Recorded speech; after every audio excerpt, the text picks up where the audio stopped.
What's up guys, I'm Wes Bunn, Senior Game Designer on UFC Undisputed 3. I'm here to talk about career mode today. For UFC 3, what we wanted to do is streamline the process to get you back into the fights as quickly as possible. The goal this year was to have more things for you to do with less time to do them. The amount of time spent in between each fight has been reduced, so you're only going to get 2 to 3 actions before you're going into your next fight. Once you get into your fight and get back into your training for your next fight, you got to try and pick which area you want to focus on and the limited amount of time that you have to do it.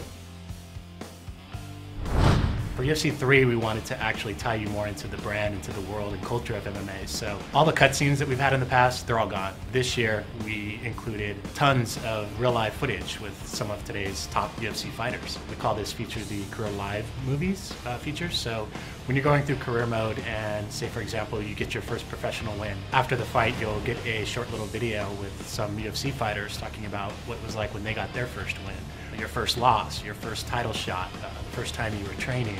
And there's also tons of variations of these videos, so it won't be the same each time you play through. Every training game that you do in UFC 3 actually uses the gameplay mechanics. Some of the trainers did help us come up with ideas for some of the training games, like the tire flip, and we also have another drill where you're working on takedown defense by sprawling on balls that are rolled at you. It's something that the fighters actually do, and something that we can put in as a training game to help you practice your takedown defense using the actual game mechanics. We made some changes to the way that the WFA works this year. People were asking for longer time in those developmental leagues to grow your fighter before jumping into the UFC. It's up to you when you want to leave the WFA. You're no longer forced out of the WFA and into the UFC. When you win the WFA title, you have the option to defend it. The more that you defend your title, the higher your stake rises, and that will boost your starting position in the UFC.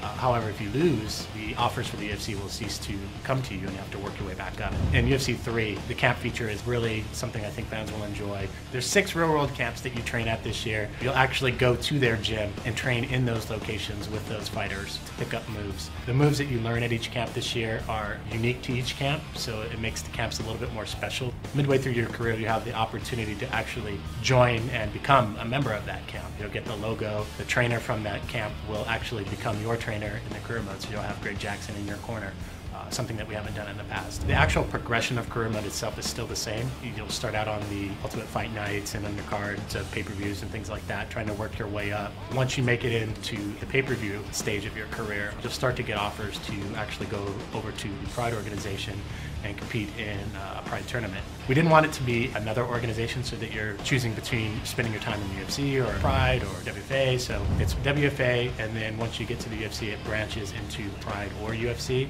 but you'll always come back to the UFC. Man, that was a brutal punch!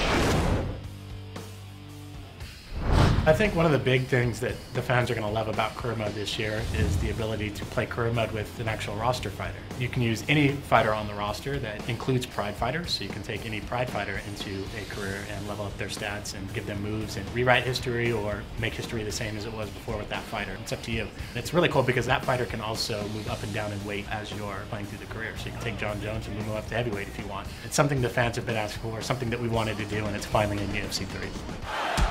Oh, not me!